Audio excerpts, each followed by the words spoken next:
the board of directors for the Chicago Bears has said, yeah, I think we're going to move this thing right across the border to Hammond, Indiana. It's not ideal, and it's not totally done.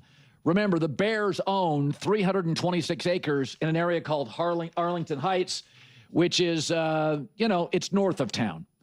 So just remember, Jerry Jones, one of the richest owners, and the Dallas Cowboys Stadium is somewhere between Dallas and Fort Worth in Arlington, which has all the charm of a strip mall. Kansas City's moving to a new state. The Niners play in nondescript Santa Clara. That is the world. This is the latest litmus test on how people, sports fans, deal with change. And change is almost always good. It really is. Baseball's made 6 or 7 tweaks. They've all worked. That doesn't mean all change is good. I think March Madness going to 76 teams is nonsense. It's nonsense. I think when the NFL decided we want to make pass interference reviewable was an all-time NFL blunder. The NBA had a new ball. That was ridiculous. Didn't give the players a heads up. When baseball tied home field advantage in the World Series to the All-Star game winner, Bud Selig, that's an all-time blunder. And it was that way for years. It made no sense. So my takeaway is change usually works. It's not always great. But what you're finding time and time again, pro teams and pro owners making better deals, right? Making better deals for real estate, for zoning, for traffic, and for retail outlets around the stadium. That's hard to do in metro areas. It's hard to do. I mean, in Los Angeles, Stan Kroenke, he got lucky. They've turned that area, Clippers, into it. The Forum's now a music venue, SoFi. That's rare. I mean, both New York teams play over in Jersey, and it's not a good sight. Look at the Commanders. They've moved. So this is just the reality of it. It is, you get into these big cities and these urban areas, land's a fortune. And frankly, I mean, this isn't, like F1 Monaco where you can shut down the city and, nobody really cares. It's a tax haven anyway, full of rich people that don't have to work. That's not Chicago. Yeah, I'm genuinely curious how Chicago Bears fans are feeling about all of this, because honestly, I don't have a solid reference point. And I always say, that's why I read every comment. That's why I rely on you all to tell me your perspective. I really do my best to deeply understand how any fan base is feeling at any given moment, because that helps me have the most accurate conversations. And right now, I honestly have no idea how Bears fans feel. So straight off the bat, please just let me know directly in the comments, how do you feel about all this? Because I just want to know. I don't know at this point. But before I really dive in, please, Bears fans, not only let me know how you feel, but please don't forget to subscribe and watch the full video. When you do that, views go through the roof. Subscribers go through the roof. And it's not about chasing numbers. It's about being able to create Bears content that people genuinely want to watch and discuss, so we can keep having the most unbiased, grounded, honest conversations about this team. It makes such a huge difference, and I really, really appreciate it. And honestly, this is a perfect example. If enough people actually watch the video and you all comment, and I do read them, I will get a great understanding of how the actual fans on the ground feel about something like this. It puts me in such a better position to have an accurate conversation that's centered around the fans, centered around you all. So for me, I always go back and forth on these types of situations. I grew up with my uncle having season tickets for the Jets, and it was like, oh, we're going to New York. And I was a real little kid, truly little. In my mind, I thought, I'm going to the place with the really big buildings, that's New York. And they'd say, no, not exactly. Not exactly. And I'd say, oh, okay. Most people don't even know where Arrowhead Stadium is. People don't even know where Kansas City is. I'm still confused by all of it. I drove cross-country and I was like, wait, where are we actually right now? It's like Kansas, but it's not. It's this other place. I can never remember. So this kind of thing has always been part of sports for as long as I've been around. When I first heard about this, I feel like this started gaining momentum last season or last year. I thought it was actually real, because recently we've had teams relocate. The Raiders to Las Vegas, the Chargers to LA, the Rams to LA. We've actually had teams end up in new places. And that list keeps growing. It was something I never really thought would happen in my lifetime. I always thought that was just something from the past, when everything was old and weird and on black and white televisions. But no, this just keeps happening. So at first, I thought that's what the conversation was about. I thought it was actually going to become the Indiana Bears or something. I thought they were genuinely leaving Chicago, that it will no longer be the Chicago Bears. And I didn't really pay much attention because I figured, that's not going to happen. This is Chicago. Like, what are we talking about? This is Chicago. This is massive. If they're no longer the Chicago Bears, something has gone terribly wrong. Mayday, mayday, mayday. The world is changing to a degree I don't even recognize anymore.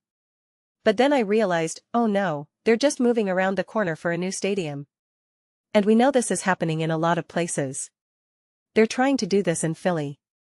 They're trying to do it in many cities. Owners want a different type of stadium. They want it in a different location. They want to own everything, the land, the building, all of it. They get all the money, all the control, all the power. They can host concerts there. They can do everything they want. That's why so many owners build domed stadiums now, because of 365-day use. 365 days a year, you can pump events in there. It's not just about hosting the Super Bowl, don't get me wrong, that's great too, exciting for the city and a lot of money. But it's also about January, or March, or whenever, we can have some event here now. Sell out the stadium. Taylor Swift's in town? Bring it on. Let's go.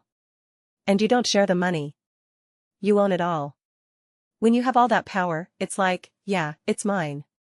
I don't have to share anything. I own the parking lot, the building, the land. I just own it all. And that's ultimately what a lot of these owners are chasing. And they always say, oh, well, it's good for business or it's actually good for the community. That has been the biggest debate. One of the biggest back and forths has been with the Sixers and Philadelphia and them wanting to move out of the city. They were talking about moving, I forget all the areas now, but a couple of random places in New Jersey, and also actually within the city itself. And people said, this is crazy, the city can't handle that amount of traffic. And I think, like anything, I can see the value in all sides of the coin.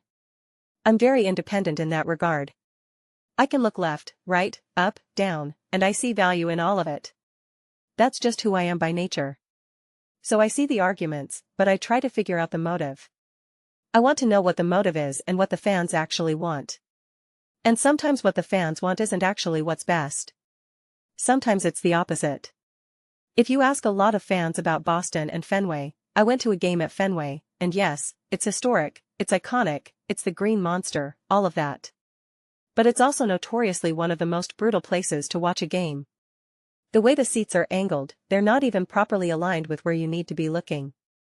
And Colin had that take years ago where he said everyone romanticizes the history, just build a new stadium, make it more enjoyable, make it a more pleasant experience. Enough with the history. And yeah, I agree with that. I too. Tally agree. It makes sense. But fans aren't always for that. Fans sometimes push back on that mentality. So to me, it's very much about, what do the fans want, and does this actually improve the quality of the fan experience? I'm not locked into any position. I remember when everything was happening in Philly, it became a huge cultural story because of Chinatown.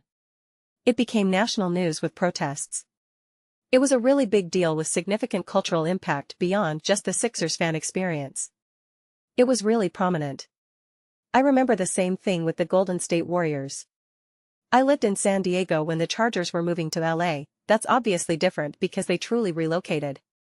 But I saw what it did to the locals in San Diego.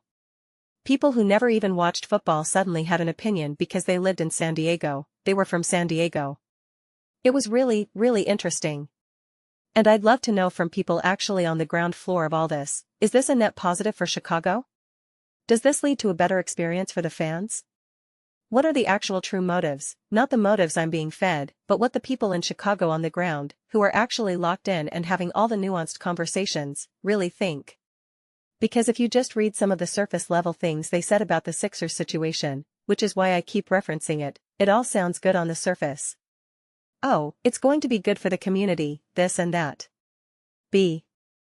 No, I see through all of this. I see exactly what you're trying to do. It is strictly an owner trying to get that money. He's a professional owner. He owns multiple teams, the Commanders, the Sixers, and I forget which hockey team. So it's like, no, you don't really care about the fan experience or the city itself. This is strictly business. But a lot of people pushed back on that and said the people of Philadelphia, the fans, got in their own way, that it actually would have been really good. You have to fight through the noise to find the reality. But to me, I like to start first and foremost with the people themselves, with the fans, and then go from there. So please, definitely let me know, honestly. It is definitely an interesting situation. I'm just curious where you all land on it. So let me know your thoughts. I read every single comment. Whether you agree with me or disagree, either way, let's get into some discussions. Let's get into some debates. But ultimately, let's just have some fun. Please do consider subscribing. We're building an amazing community here, and I'd absolutely love to see you be part of it. I want to build something we all genuinely feel connected to. Something we're really excited to be part of. I think we're well on our way. Please don't forget to give this video a thumbs up, it really helps with visibility and the algorithm. Thank you so much. See you next time.